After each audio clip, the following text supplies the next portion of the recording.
C'est une affaire porteuse de symboles de notre époque. Liberté d'expression, droit au blasphème, mais aussi question de l'anonymat des réseaux sociaux. L'affaire Mila, cette adolescente qui a subi par 2 fois un déversement de haine sur Internet. En novembre, elle tenait des propos très crus et imagés sur Allah.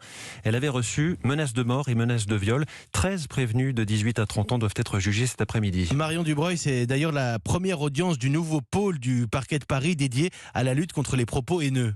Oui, pour la première fois, Mila, 18 ans, va être confrontée à ses harceleurs.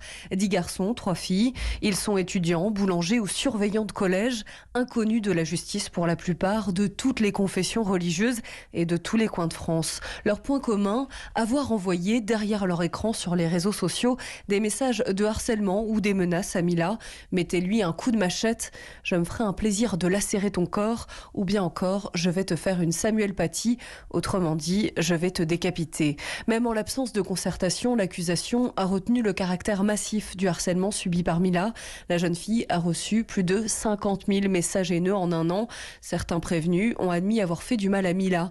J'aurais pas dit ce que j'ai écrit si j'avais été face à elle. D'autres se retranchent derrière la liberté d'expression. Un avocat de la défense évoque la réaction inadaptée, débile de son client à des propos provocateurs et vulgaires tenus par Mila sur l'islam. Une atteinte au droit au blasphème, estime l'avocat de Mila, également conseil de Charlie Hebdo. Marion Dubreuil.